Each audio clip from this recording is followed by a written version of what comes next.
Do you ever feel like you're playing a really good game of Deadlock? Good damage, good team coordination, you're ahead in souls, but you always end up dying to the enemy Bebop. Don't worry, that's everyone, Bebop is just OP. Do you analyze the enemy full spirit nuke team composition meticulously? Buy all the correct counter items, but you blow up in 1 second anyways? Don't worry, that's also everyone. Today, we're gonna go over one counter to every hero in the game that you can use right now to win more games, no matter what hero you are playing and no matter how many souls you have. What's up friends, this is Metro. I've been playing high level Deadlock for over a year, and today we're gonna talk all about hero counters.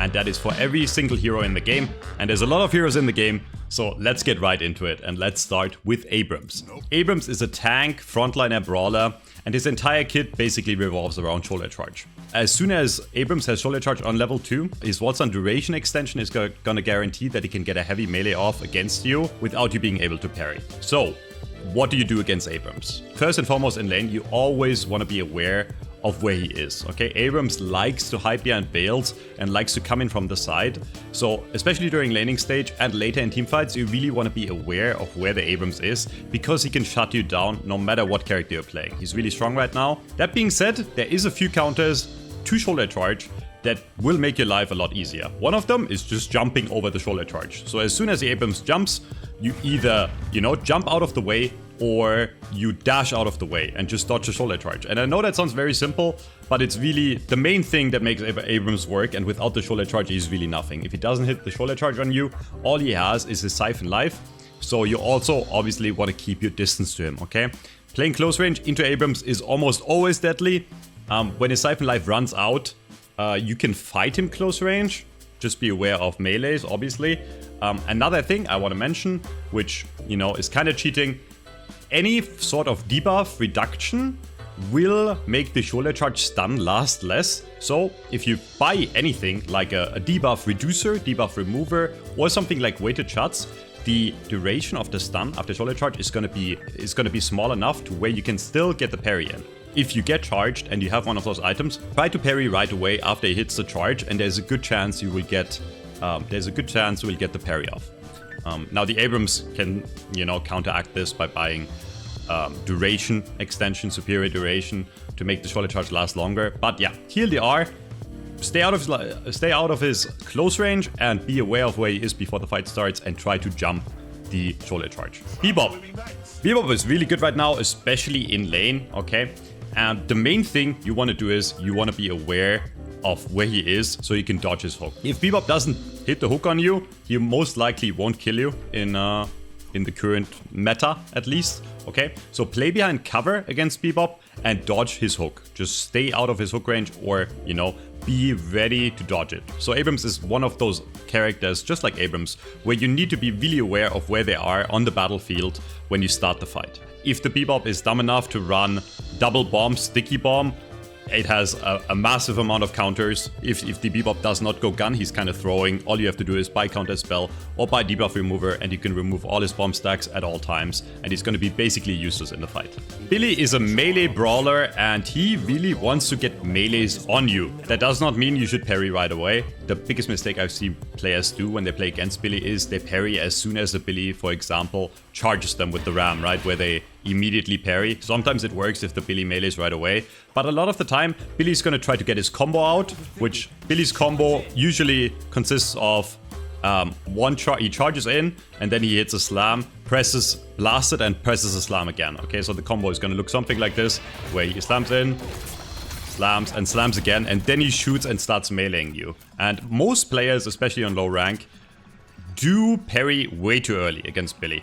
You'd rather take a few melees first and then be sure to hit a parry, rather than to panic parry early and then not have a parry. Because if you don't have a parry, Billy is gonna eat you alive, because after he can guarantee melee you over and over, he's gonna get a lot of health back. So stay out of his range and be mindful of your parry timings, be patient with your parry timings, but in general, just like Abrams, he's a close range brawler, you wanna stay away from him. Calico is an assassin nuke type of spirit character that comes in, presses all their buttons, right, nukes you in like a Lash, Gloom Bombs, ult, and nukes you that way. After Calico uses her shadow form, she becomes very vulnerable, okay? She cannot really sustain, so it is essential against Calico to force out Return to Shadow early, okay? So try to put damage early on into fight into her, because after that she will have to play a lot more safely. As long as she is ult up, she can kind of go ham on you. Another thing is most Calicos will do a light melee after they hit a slash, okay? This is a very common combo where they slash and immediately light melee. So if you predict this, if you see the Calico come in and she's about to hit you with the slash and you know she's gonna hit you, you can parry, and this is almost always gonna stun them if the Calico is good enough to do the light melee combo, which almost every Calico in the game does, okay? So you can bait out basically the slash, where you wanna be basically hit by it, because you know they're gonna melee after. So just be aware, be ready, and as soon as you see them like start the animation, you already want to parry, because the animation by itself is very fast, right? Where it's basically an instant light melee after the slash, okay? So Doorman has a very oppressive ult that puts you into the Shadow Realm, right? If you get close range to Doorman, you will not be able to counter the hotel guest ult, okay? It has a channel time, but as soon as they start hitting you, as soon as the Doorman starts hitting you, as soon as he starts the animation, you will be put into the hotel, if you like it or not, okay? And you'll have to accept that. Try to be mindful and not be melee range, and in case you get teleported into the hotel, you can dodge the big burst damage coming in if you can't make it to the end in time, okay? And there's multiple ways to do that. Some characters like Mina or Mirage have movement abilities that can dodge it. So a well-timed Mina teleport or a well-timed tornado by Mirage at the very end of the timer that ticks down in the Shadow Realm will negate all the damage you take from the ult, bringing you back into the battlefield with the same amount of HP you left with, okay? So that's one thing. Or if you don't have a character-specific counter, you can also just buy counter spell and time the counter spell at the very end of the duration, okay? They fixed a bug that people abused where they would jump off on purpose. Obviously now that doesn't work anymore, so you have to wait until the end of the duration if you want to use counter spell to counter the damage. But that's my number one tip against Doorman. Otherwise, in fights, he is... I want to say, I mean, he does hit hard like a truck with his gun right now, but otherwise, be aware that if he hits you with his bell, you will have way lower accuracy. In fact, it says -100. You will miss most of your bullets, so be aware of when you're debuffed with Call Bell and play accordingly that way. Drifter is a ganker, and the main thing I see people do wrong against Drifter is taking any 1v1 against him, right? He's the best 1v1 character in the game. So if you are fighting a Drifter, make sure you have a teammate. If you see a teammate of yours fighting a Drifter one-on-one, you want to get close to that fight as soon as possible, okay? You don't necessarily have to focus the Drifter with your teammate, just be close enough to where Drifter's passive Bloodsen turns off, and that is 25-meter isolation radius, okay? As long as you have multiple people looking at Drifter, he will be a lot weaker, okay? And that is the main thing that makes Drifter strong in the current meta, okay? So fight Drifter not alone, ever, unless you're very far ahead in souls, okay? Even if the Drifter is behind in souls, he will most likely kill you in a 1v1 scenario. Tip number 2, bonus tip, is if he puts the mark on you, right, you have this debuff and he can teleport to you at any time. So you really want to be aware that he has the possibility to do that, okay? And you can do stuff like when you get hit, back out to your walker, back out to your tower and get ready for the teleport. A lot of the time when Drifter teleports, they're also melee, right? So if you are really pro or you're really aware, you can try to predict when he's going to teleport and then immediately parry, and then the Drifter is going to stun himself. Dynamo is obviously a teamfight character, right? He has the strongest ult in the game, or one of the best ults in the game, Black Hole. And his entire kit revolves around Black Hole. And that's the one thing you really have to respect on Dynamo's kit. You can jump the one ability, the uppercut, whatever it's called, the kinetic pulse. You can jump it. If you jump high enough, it will not hit you. So that's a counter to the one. But otherwise, in general, on Dynamo, you do want to worry about when he has ult up, okay? If you're about to have a team fight or you're about to take mid-boss, make sure the enemy Dynamo doesn't have Black Hole. If the Dynamo has Black Hole, you need to go out of your way to focus him first or play positionally split with your team. Do not run in and chase one person down that you think you can kill on the enemy team if the enemy has a Dynamo that has ult up. Because chances are Dynamo is going to come in, Warpstone in, and black hole your entire team, and you will lose, right? So you just have to be really situationally aware. When Dynamo doesn't have black hole, it's the longest ult cooldown in the game. You want to fight, okay? So if Dynamo uses black hole, and if he uses refresher, if he has refresher, that's right after is where you really want to force fights, even if you're behind, okay? If you're struggling in the game and you're a bit behind and you just lost a big team fight because of Dynamo black hole, you're kind of scared because you're like flustered, right? Like, shit, we took a fight and we got black hole and we lost. After you have the 2 minutes where you can fight where the Dynamo doesn't have black hole and a Dynamo without black hole is not very scary. Great Talon is a spirit nuker character, and the main things that make him strong right now is he does insane damage with charge shots, and his guided owl can be across the entire map. If you want to be a team player, always call out when a Great Talon uses his bird. So when you're fighting against a Great Talon in lane, chances are when he birds, he's going to send the bird to another lane. So make sure to call out either in voice or text chat that the owl is coming, okay? And then if you're against Great Talon, he is a target you want to prioritize first in a fight. Because if you catch him out, he will die very easily. He's very squishy, and he needs his team in front of him to deal damage, okay? So try to figure out where the Great Talon is before the fight starts and focus the Great Talon first, okay? Great Talon is a glass cannon character. He's going to do a lot of damage to you, but you can do a lot of damage and kill him fast back to him, okay? And otherwise, Counter Spell is a great item. And you will hear me talk about Counter Spell a lot more in this video, because it's just an amazing item against almost every character in the game. And Great Talon is one of them, because not only can you Counter Spell a charge shot, you can Counter Spell Guided Owl. Haze builds her damage with fixation, okay? Which means at the start of the fight, when she starts fighting you, she will not do a lot of damage. But if she gets a lot of fixation stacks, you will die very quickly. So you really want to be aware of the amount of stacks you have on you at all times. If you're fighting and the Haze is like kind of staying away from you, and she seems like she's just tickling you, right? Like in this distance, I do like no damage to this enemy bot here, right? No damage, but I'm building up fixation stacks, and then suddenly if the Haze comes close, even without a single item, suddenly she starts doing massive damage, okay? So you need to be aware of your fixation stacks that you have on you. Try to avoid those. Otherwise, Haze is obviously a ganker that looks for you, goes invis, and then sleep darts you. And a lot of the time, Hazes will also run a silence wave. If she is in ult, try to get out of it, okay? If you can, if you're alone, you definitely want to get out of it, because in most situations, you will not be able to trade against it. You will probably die. But there's a tech you can do. If multiple people are in the ult radius of Haze, the damage is split. Which means if Haze ults inside of all of you, do not panic. Just shoot her and stay close to her.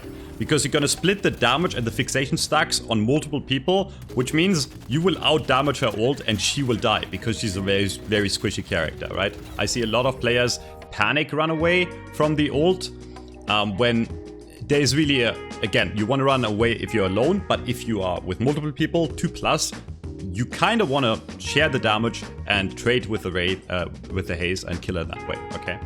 Holliday is an insanely mobile pick-off character, initiator, that can start the fight with a lasso. And all of Holliday's kits revolve around the fact that she can use a bounce pad to get in and out insanely quickly. Okay, so what you want to do against Holliday is you do want to be aware of when she's about to jump in. If she jumps in and tries to spirit lasso you, try to get a fast dodge in, right? If she doesn't hit the barrel on you, she's gonna have a tough time hitting the lasso on you. So try to, when you hear that little sound, which is like the little, right? When you see that, you can see or hear the animation, okay? You have time to react to it, right? There is a cast time where you will see the lasso come out. So try to dodge at the very last moment, left or right. Use a air dash or use a, you know, a jump up and try to avoid the lasso when it comes in. Listen for the sound cue. Otherwise, not much you can do against Holliday right now, other than you can jump barrels if she throws a barrel on the floor. Otherwise, you just kind of want to stay away from her or stay very close to her. Holliday does struggle in very close range engagements if she doesn't have ult, because it's kind of hard to hit the bounce pad combo and the powder keg combo when you're very close. So either stay far enough away from her or stay very close. Infernus. if you are burning against Infernus, you need to get out of his line of sight. That is the #1 mistake I see a lot of people do. Infernus applies a burn, right? And as soon as the burn is maxed out, you will continuously take spirit damage. And Infernus can use his gun to extend this indefinitely, okay? So if you can't burst Infernus down, if you are burning, you want to get out of his line of sight immediately. That especially applies if he also hits Napalm on you. Napalm doesn't seem like a very intimidating ability when you look at it, right? It's just like a bit of black tar. It doesn't do a lot of damage, but it amplifies the damage you take by a massive amount. Actually 40%, right? And it reduces your healing power, right? So especially if you get hit by Napalm, stay away or try to get out of line of sight, especially if you're burning. Otherwise, debuff remover is your best friend against Infernus because you can remove a burn fully if you're burning. A lot of the time, the Infernus is also going to get a burn on you, right? And then try to dash into you with the flame dash. As long as you stay in the flame dash, the burn will extend, just like it does with bullets, okay? So it is essential to get out of the flame dash instantly. And you can do that by predicting and jumping it, right? You can wall jump high up.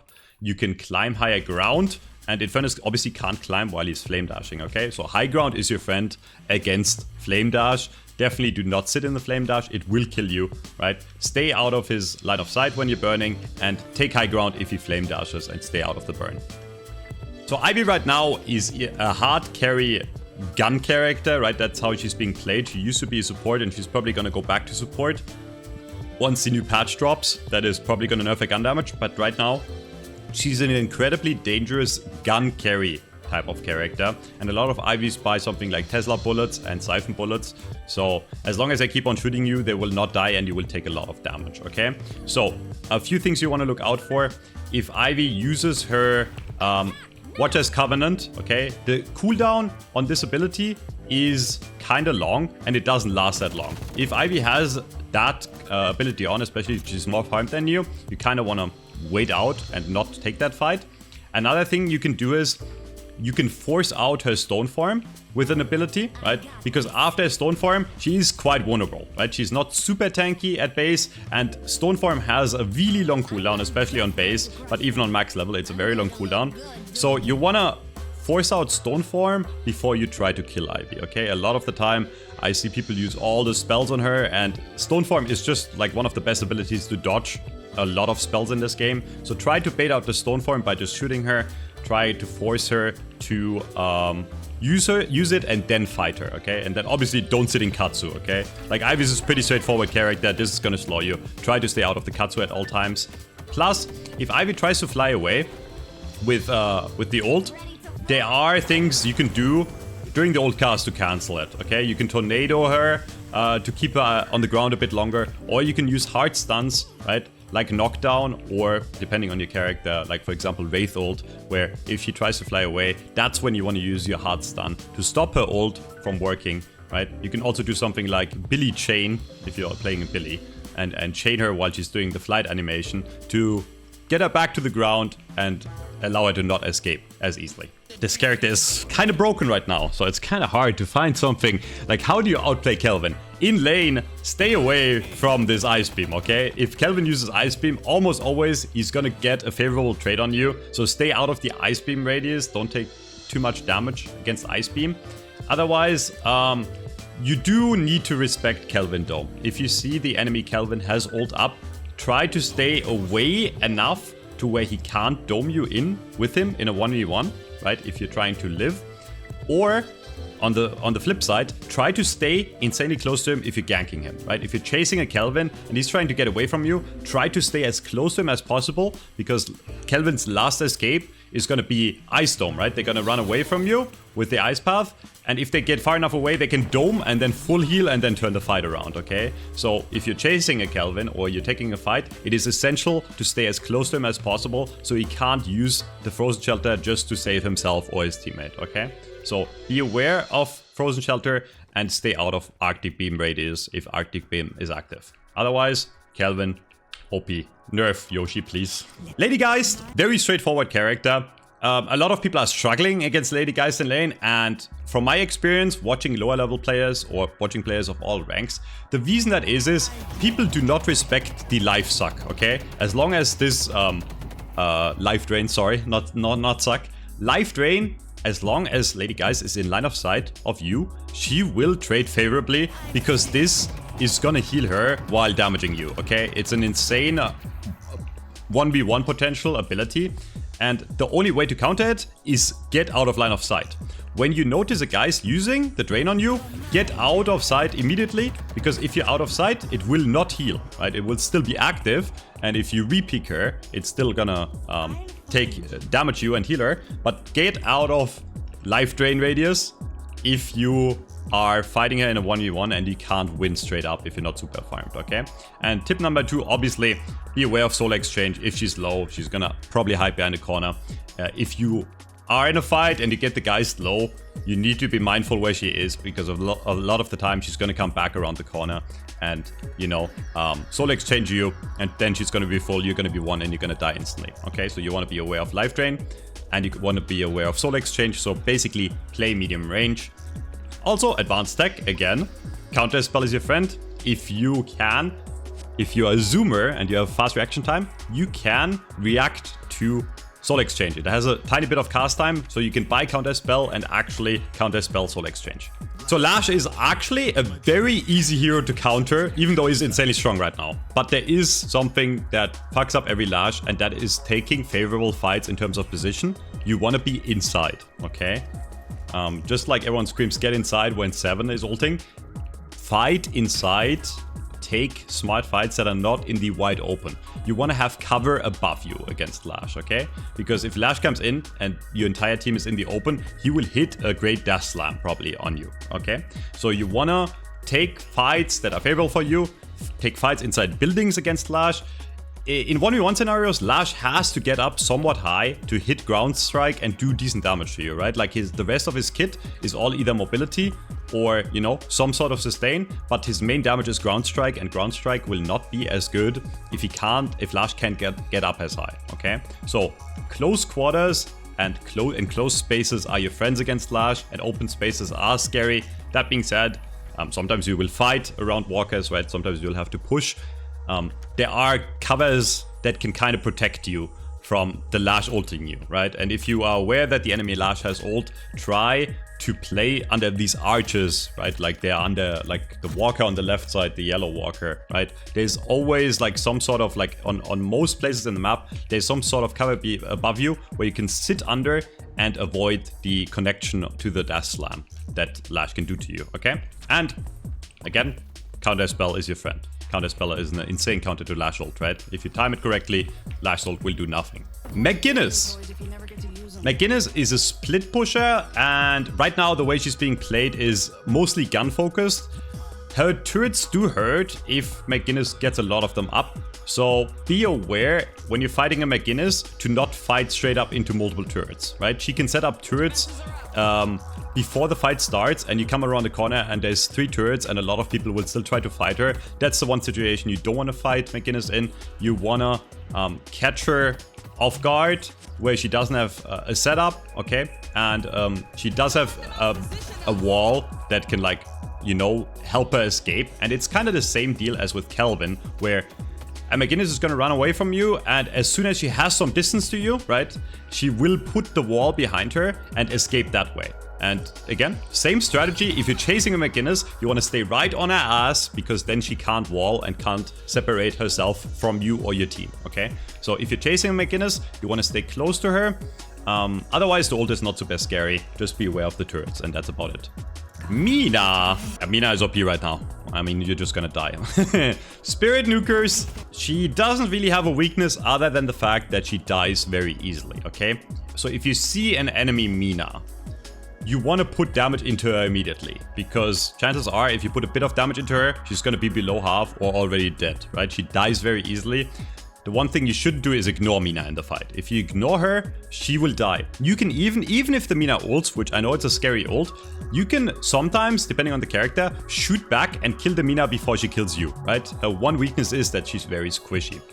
And if the enemy Mina is a real problem, you can buy a pretty cheap item, Slowing Hex for 1600, that completely shuts her down in terms of her escapability. Because this is gonna stop her from casting her 2. And during those 3.5 seconds, you can basically kill her, right? And then you're forcing a Mina to buy debuff remover, right? But then if 2 people on your team have that Slowing Hex, then you can Slowing Hex, she debuff removes, and then you Slowing Hex her again and she dies, right? So the key to killing Mina is when she is looking at you, you want to look back at her and actually fight her, okay? Do not run away from her unless you're like low.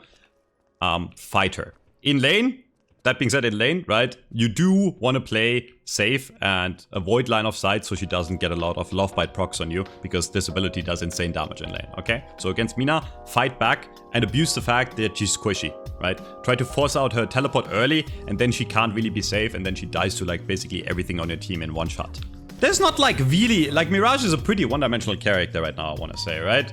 Like, he's gonna shoot you and he's gonna do decent damage and he can sustain with the Scarabs. Tornado is his strongest ability, and it's the ability that kind of makes Mirage strong, because it makes it so he becomes more tanky because he gets bullet evasion, right? And it's obviously also a stun to you, and he can dodge like any ability with it, right? So forcing the Tornado out early in a fight is super essential to get the kill after. So try to force out Tornado early. Same thing applies here. Slowing Hex does shut down Tornado. It stops Mirage from actually using the Tornado. In lane, again, you can trade with him. He doesn't do a lot of gun damage, but if he builds up stacks, which those stacks build up slower than something like Love Bites of Mina, once you're at like 2 stacks, you really don't want to go to 4 or 8, right? Because at that point, the burst that you're gonna take from Jinsmark is gonna be insane, okay? So you want to be aware of your stacks in lane against Mirage and avoid getting more than 2 stacks. So if you realize you have like on 2 stacks, chill for a second until the stacks run out, right? You take a tiny bit of damage, but then you can go back and trade efficiently. Because in a straight up 1v1, Mirage really can't trade efficiently unless he's a lot more farmed than you, right? He's not super strong. His strength comes due to the fact that he can put down damage over time on you. Kind of like Infernus and kind of like Mina in that sense. So Mo and Krill can really shut down anyone on the enemy team, right? And that's why he's so frustrating to play against, right? If Mo and Krill wants to ult you and he gets a grab on you, there's really nothing you can do. So the only thing you can do against Mo and Krill really is try to avoid being grabbed, okay? So you definitely want to be aware of where he is in fights. You want to stay out of his radius, okay? You want to check if he has something like Warp Stone or Phantom Strike where he can close the distance fast and get you in the grab, okay? So be aware of where he is. Otherwise, if the Mo is fighting you, even then, you don't want to be melee range, because as long as you're melee range, he can scorn and gain health back, okay? So unless you're like an Abrams yourself or you're a melee brawler, stay out of his effective radius, which is melee range, and poke him from mid-range. Now, if Mo uses Burrow, this ability, right, it makes it so he takes a lot less damage from especially bullet damage, right? It's 80% bullet resist. He still has 30% spirit resist, but my point is, you can still do decent spirit damage to him when he's in Burrow, okay? So as long as you have like spirit abilities, there's nothing wrong with chasing the Mo and Krill.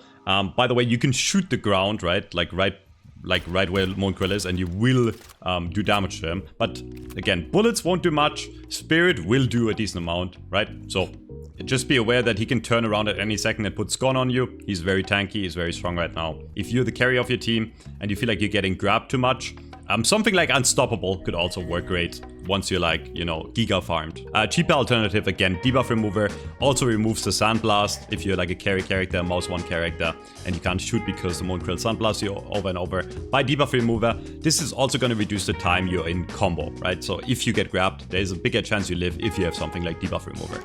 Paige. Actually a pretty mediocre character right now, I want to say. The one thing... You're ruining my video. Shut the fuck up. Why is she speaking for so long? Especially in lane, do not fight into the shield. The over shield that she has is 200 on base and then 250 once you level it up once. So it's an insane amount of health, but it doesn't last very long, okay? So this only lasts for 5 seconds, okay? So if you see the Paige put that shield down on herself or a teammate in lane, try to avoid trading during that time and wait the shield out, and then after you trade, in mid-game fights, obviously, it's going to be used, you know, to heal, and then you definitely want to shoot. But, yeah, otherwise, just dodge her 3, okay? If you get hit by the 3, that's like the one thing that can really fuck you, because it like literally shuts you down and immobilizes you, okay? So try to avoid the 3. And try to not walk into a straight line against her if you're chasing her, because she can put down, you know, the fire to slow you down, burn you, right? And like use stuff like Captivating Read. So don't be too predictable on against Paige, but otherwise you shouldn't really struggle against her much right now. So Paradox Carabine is like one of the loudest abilities you can hear across the map, and that is by design. It's not because it sounds nice. I mean, it does, right? Everyone can hear this when they're close. And when you hear that ticking sound, you want to stay away from the Paradox, okay? This is a pretty, I don't want to say long cooldown, but it is a significant cooldown. When she charges up a Carabine, you want to avoid peeking her, because if she hits the combo, she's going to slow you down, and then she can hit the entire thing where she, yeah, I missed, okay. Where she can swap you, Paradox will swap you into a time wall and then throw the Pulse Grenade, right? Pulse Grenade is actually very dangerous if you take multiple stacks of it, because it does do more and more damage. The more stacks she takes, the more damage amplification is after. So if you sit in this for like more than 2-3 ticks, you will take a lot of damage from anything coming to you, okay? So stay out of the Pulse Grenade, very important. But again, if you hear the ticking sound, especially if the fight hasn't started yet, take cover and don't get hit, because chances are the Paradox is going to be the initiator on the enemy team. They're going to try to hit you with the Carabine and hit you with the swap, right? And this also does a lot of damage, right? As soon as this is down, you can fight her, right? And then she becomes a lot less strong. Pocket is kind of like Mina in the sense he's very survivable with his abilities, but he's very squishy, okay? And Pocket is going to try to Majestic Leap into the fight, or come into the fight from a side and get Barrage stacks and then hit a big Affliction, right? Where he gets the stacks. So the one thing you really want to do against Pocket is avoid taking Barrage stacks. This is what makes Pocket really strong, and this is why you get nuked down in 1 second, right? Because if Pocket hits 4 stacks, he's gonna get massive damage amp, and then he's gonna nuke you instantly. So if you notice you're getting hit by this Barrage, I would say up to 2 hits, you're okay, and you can still fight. But if you take more than 2 hits with the Barrage, you want to stay away for a bit, because Pocket's damage amp is going to be insane. It does increases the damage of all his other abilities, especially Affliction, okay? And then obviously, when he comes in with Affliction, use your abilities to dodge it if you're fast enough, or again, Counterspell is your friend, right? You can, if you react well enough with the Counterspell, you can avoid the Affliction damage. If you do get afflicted, it's not the end of the world, but you will take damage, and you have to be aware the longer it goes, the lower you will be, right? So sometimes Pocket will afflict you, and then like kind of back out, and you think you're fine, right? So you come back to wave, and then he's gonna peek out like the little motherfucker he is, and then finish you off with the rest of his abilities, right? So be aware of when you're afflicted, play safe, and be aware that even though you might still look kind of healthy, and you might have like 75% health left, in a few seconds from now, you will be below 50 and you will be one-shot range, okay? So avoid Barrage stacks on Pocket. And if the Pocket barrages you, the same tech applies compared to like Abrams or other things I told you. You can just jump them, right? It's a very slow projectile, especially on longer range, and a lot of the time Pocket will come in from above and is gonna have some travel time on his Barrage stacks. So jump them, dash them, and try to avoid as many as possible. And if he only hits 2 or less, that's your time to actually turn it around and kill the Pocket, right? And silence him, or, you know, get a slowing hex and stop him from escaping and then kill him.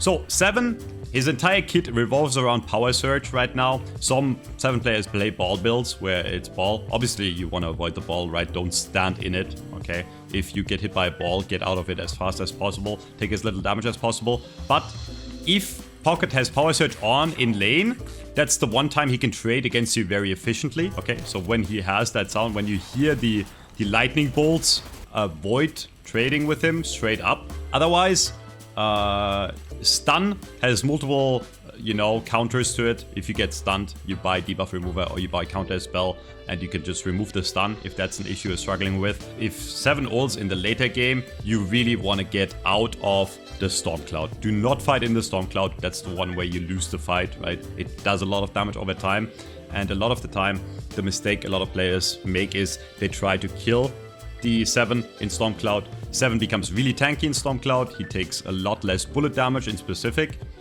So it's going to be really hard to burst him down. So try to take cover, okay? And that's why 7 is so strong in low rank still, because people do not move out of his Storm Cloud, okay? Respect the Storm Cloud, wait until it's gone, and then engage him, okay? If we want to talk more advanced, on some characters, Capacitor is really strong right now. Capacitor kind of makes 7 useless because it removes Power Surge, okay? So if you have a hero that benefits from Capacitor, if you Capacitor 7 when it has Power Surge on, it will remove Power Surge and 7 will be a sitting duck doing no damage, okay? So that's a hard counter to 7. Shiv's entire kit revolves around the Rage mechanic. Rage, basically, as long as he does any damage to you, his Rage meter will go up. And once he has a maximum Rage, once he's at maximum range, all his abilities are gonna do a lot more damage, okay? The Slice and Dice is basically gonna do double damage because it's gonna have an aftershock that is gonna hit right after the dash, okay? The knives are gonna do more damage, and yeah, everything he does is gonna be stronger when he's in rage. So you wanna be aware of when he's in rage. He's gonna glow red, like right now. So when he's in rage, stay away from him. In general, stay away from Shiv. He's very dangerous close range. And be aware of the knife stacks, okay? If you take 1, it's fine, but the way knives work is they can stack up to like 4 times, and right now knives are meta.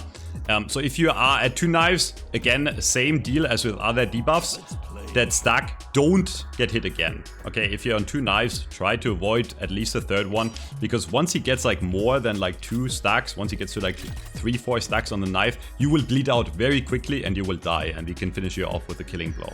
Counterspell does work against Shiv ult, okay? So if you react fast enough, you can counterspell, Shiv execute, and you will live that way. So stay away, stay medium range against Shiv, don't walk into close quarters against him, because if he has multiple people on him and he dashes through all of you, he's gonna get a really good reset on Slice and Dice, right? The more heroes he hits with Slice and Dice, the faster the cooldown is gonna be. And sometimes you have fights where he just perma has dash up, because he hits multiple targets with it, and then he can, like, you know, turn the fight around very easily. So don't overchase on Shiv, respect close quarters against him, and be aware of the knives. Sinclair does insane nuke damage. Damage is going to be double if he has his assistant out. Assistant is going to make it so every spell he does is copied times 2, right? Where you basically will deal double damage to you. So as long as he has the assistant out, you need to be very aware of him and you need to be very scared of him. This is a very long cooldown. He can't spam this at all times, okay? So if he has assistant out, do not trade with him, especially in lane, because again, assistant is going to basically double all his damage. It's also going to make it so he auto attacks you bonus with the assistant, right? So if he has this up, stay out of his line of sight, and that's it.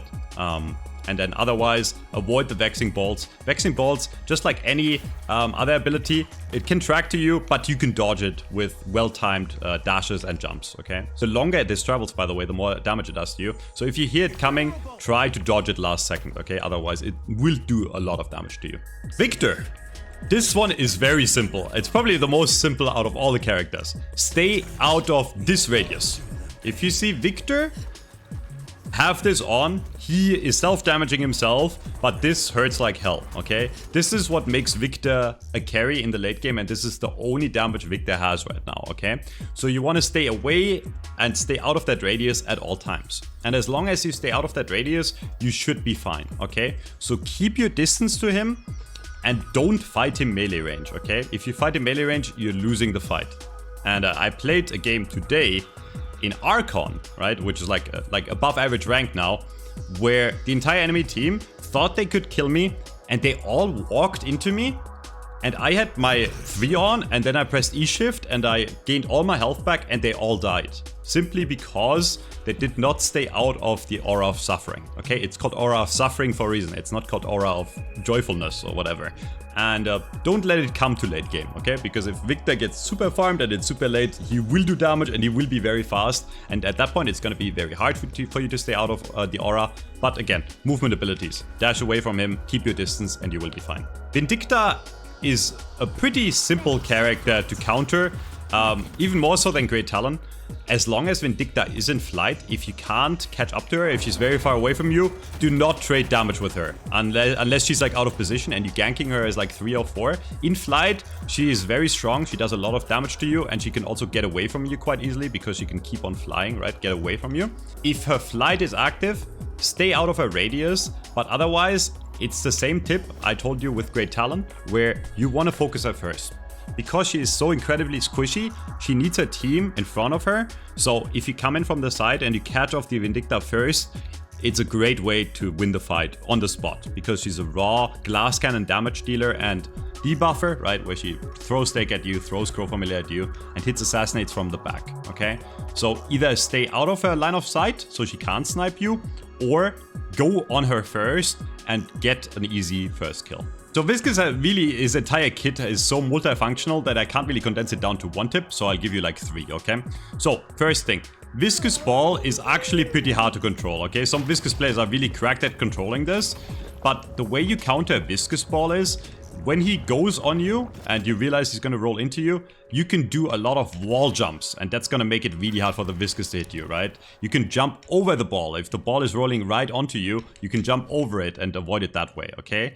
And keep in mind, the ball kind of works like a bowling ball, literally, where it's really hard for the Viscous to change direction. So when you see the ball rolling right directly onto you, you can dash to the side and avoid it that way as well, okay? So if you think the ball is gonna hit you, use wall jumps, use double jumps to get height, or dash out of the way, okay? Tip number 2, puddle punch. Some people still don't know this. You can parry this. It's a bit tighter timing as compared to a normal melee, but you can parry any puddle punch, and this is quite hard to do. I'm not gonna lie to you, I still fuck this up a lot of the time. But if you are aware, if you know the Viscous is gonna puddle punch you, get ready to parry and parry the puddle punches, and then the puddle punch literally does nothing.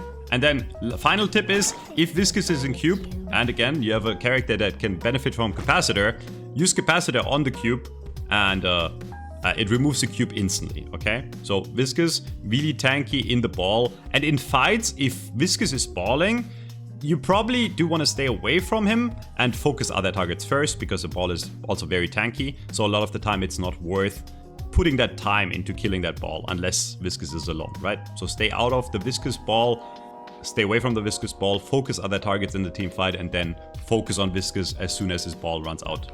Vyper's entire kit revolves around the fact that she gets insane resist while she's sliding. And she also only can like perma shoot when she's sliding, right? Because her magazine on base is very low, okay? So against Vyper, the way you counter is anything that gets her out of a slide works, okay? On base, knockdown works, a stun, right? There's a lot of abilities in the game that do that. For example, Dynamo, knock up, Mirage, Tornado, right? Billy knock up, Abrams charge. Anything that stops the Vyper from sliding is gonna be your friend, okay? The only time Vyper is gonna be dangerous is in slide. So stun her and focus her as a team. Use your abilities to lock her movement, right? Vindicta stake, and then she's suddenly just gonna disappear. Because as soon as Vyper is out of slide, she won't be able to deal much damage, and she will die very, very easily. Again, because her entire kit revolves around her getting a lot of resists while she's sliding. Warden right now is really an ult bot. His entire strength comes from Last Stand. If you hear the Warden ult, if you hear the words, it's time to change the world, or time for glory, run away, okay? Unless the Warden is low and you think you can trade him. In a team fight, Warden gains a ton of health back, especially if there's multiple people looking at him. So don't fight the ult head on if you can avoid it. Try to get out of the ult radius, or do something like have one person stand in front of the Warden and one person behind. Because the ult is a cone, Warden won't be able to hit both, right? So he has to like kind of shoot the target in front of him, but if you're behind him, then he has to turn, and he can't really get the damage on everyone at once, right? So splitting up and hitting Warden from different angles is also a great way to shut him down, okay? Otherwise, yeah, just respect his ult, and otherwise, after ult, he becomes pretty weak. Wraith, kinda the same tip as I gave you on Drifter. The one thing you want to avoid against Wraith is fighting a 1v1. Telekinesis is the best 1v1 ultimate in the game because it's a single target ult that shuts you down for basically 3-4 seconds, right? So during that time you can't do anything. So you really want to avoid fighting Wraith in a 1v1. Otherwise she's very squishy and you should be able to focus her first in a team fight, okay? She dies very easily. She's almost on the level of Vindicta and Great Talon. She's a longer or medium range damage dealer. So focusing the Haze first, or focusing the Wraith first, sorry, is usually the correct call. What you can also do is, once she used her teleport, she has a very, very long cooldown, okay? Wraith players usually don't max the teleport until last, okay? So when she used her teleport, you have to be aware, you now have 50 seconds to find her again and kill her without her being able to get away, right? So the weakness of Wraith is, once she doesn't have a teleport, she really doesn't have any way to escape from you, okay? So abuse the time after the teleport, after you know she used teleport, to find her, kill her, and focus her first in team fights. Try to get your tanks on her and stun her and avoid 1v1s at all costs. Yamato's strength comes from her ult, right? The ult allows her to reset all her abilities and allows her to become incredibly tanky, which means Yamato without ult is very weak. So if Yamato is out of ult, you can almost always fight her unless she's like mega farmed, because you won't be able to do the combo on you, right? Where she hits the 1 and then like gets health back with the 3 and then she ults and gets all of that back and does it again, okay? So try to bait the ult out on Yamato and then back out, chill out, and then fight her after the ult is on cooldown. Or if you want to fight a Yamato otherwise or kill her fast, it's best to kill her fast before she uses ult. There's multiple ways to do that. You stun her at the right time so she can't get into ult. Something like Silence Wave is a great item to shut a Yamato down. And otherwise, avoid her slash. This is a charge up ability. If it hits you at full charge, it will do a lot of damage, but it is quite a long cast time, one of the longest ones of normal abilities in the game. So try to avoid the power slash, get behind cover when you hear the power slash, and otherwise kinda keep your distance against her. I know she can grapple to you, right? But like, try to stay medium range so she can't hit a free Crimson Slash on you to get health back. And that is about it. Again, it is hard to make a video like this for every single character. You know, I could rant about every character for 6 hours. I wanted to condense this into one video. I didn't want to do multiple parts. It's really just the main essential point that I want to bring up against every character. If you have something in the comments, which I'm sure I missed, right? If you have something really important that you think I should have mentioned, write it in the comments. I will pin those or like those so other people can benefit from it. And this is more so a community effort where we all share our knowledge together. Otherwise, I hope you learned something. I hope that was somewhat helpful, and I hope it, you know, makes your ladder experience a bit easier, your Deadlock experience. Everyone has specific heroes they struggle against, right? Like I hate Bebop. I don't know about you. I think everyone hates Bebop. Bebop haters unite. And yeah, let me know what you want to see next. Until next time, friends. See you. Bye-bye.